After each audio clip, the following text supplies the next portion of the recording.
When it comes to mental health, it is crucial to know what to focus on first and what might just be a distraction. You have to be 100% sure that what you do leads to good results and not to further misery. And in this video, I will sort many of the most important things into a tier list of mental health, so to speak, so you know what to focus on. But first, a short disclaimer before we begin. Everyone has a most important or urgent problem that bothers them the most at the very moment, and that might vary from person to person. That does not mean, if I order the problems differently on the list, that your problems are any less of a problem. It just means that you are not exactly the average person, which statistically has to happen at some point and from time to time. Nonetheless, this should give you a pretty good overview over what matters most and what deserves your attention. But without further ado, let's get into the tier list. And let's start with the least important item that some people try to make the most important item, which is self-fulfillment, aka self-actualization, or the very top of the Maslow hierarchy of needs.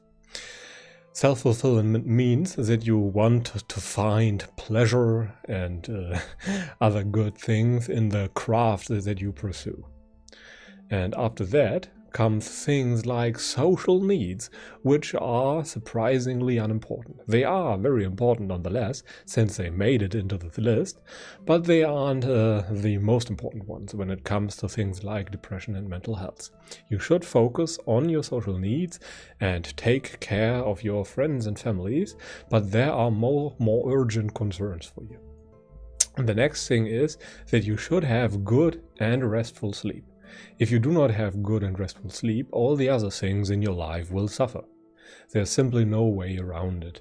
If you do not sleep well, you won't have much energy, you won't be able to concentrate very well, and you won't be able to hold a conversation, and people around you won't really enjoy your presence as much. After that comes healthy eating and exercising. Both things are, evolutionarily speaking, things we have to do, since our ancestors did it. Healthy eating just means that our way of eating does not deviate too much from what our ancestors probably did. And the same is also true for exercising. Our evolutionary ancestors very likely exercised a lot and went for walks each day. As soon as you deviate too much from those two things, negative or at least unpredictable consequences will likely be the result.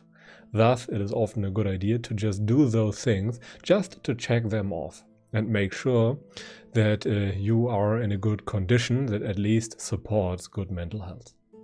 After that comes the avoidance of unhealthy stress and also unhealthy people.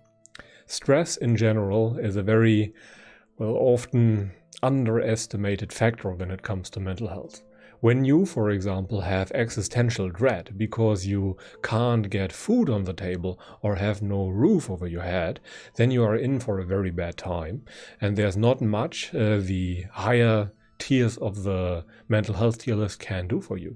You first have to make sure that you aren't constantly stressed all the time. And a large part of that plays around the right people. If you spend a lot of time with people that are chronically stressed and angry and obsessed about news and politics and such things, then chances are you will become like that too, and half a year from now you will be just as stressed and unhealthy as them. Humans are adaptable creatures, and we do adapt to our social surroundings a lot, since we have to, or had to, in our evolutionary history to survive. If we were too different from our group, the group would probably not accept us, and we would be on our own and pretty much die. Therefore, you should seek good people and avoid stress at all costs. Some stress is inevitable when you try to learn something new, but it can be good stress and not unhealthy stress. The next item on the mental health tier list are obviously the physiological and safety needs that I already mentioned. If you have no food, no drink, and no roof over at the top of your head, then you have a problem. Then you have much more urgent concerns than any of the other items. You have to have a somewhat stable life for, well, good mental health. If you are constantly afraid of dying and bad things to happen and maybe even starvation, then there is no way that your mental health can achieve a good state. And the last and absolutely most important item on this list is to avoid wrong understanding and delusion. If you think you do the right thing to get out of your hole or out of your depression or not get further depressed, but in reality your behavior only gets you deeper down the rabbit hole, then you have a huge problem. In that case, you actively work against yourself. Therefore, the right understanding of the consequences of your behavior are absolutely crucial and something that cannot be overlooked. You have to cultivate right understanding, otherwise you are in for a bad time for the long run. Right understanding is absolutely crucial. And this tier list is mainly for prevention. If you are already depressed or in a very bad state, do not hesitate to seek professional help. But let's now come to a short summary. What have we learned today? First, humans are born with a set of drives. If those drives aren't satisfied, then we have a problem. And those drives can be sorted into categories of increasing importance. And try to at least cover the deficit needs, aka the most important levels of the tier list before working on the higher tiers.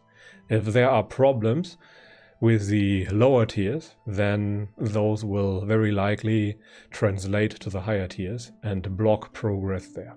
And self-fulfillment in general, while many people try to pursue it, comes last. It is the least important of the influence factors. Try to make sure everything else is, well, right before you try to tackle self-fulfillment. And if you try to seek happiness from a high tier but miss a lower one, you likely do something very wrong and have wrong understanding, which leads to only more unhappiness in the long run. And all in all, you want to avoid stress, unhappy and unhealthy people, and cover all your basic needs. In that case, you are very much covered and are in for a good time for the long run. Okay, and that's pretty much it for today. Thank you very much for watching. And if you enjoyed this kind of video, feel free to leave me a thumbs up and maybe subscribe to the YouTube channel. And if you feel like I missed something, feel free to let me know in the comment section so that other people can benefit from your wisdom. But until then, I wish you a pleasant day and goodbye.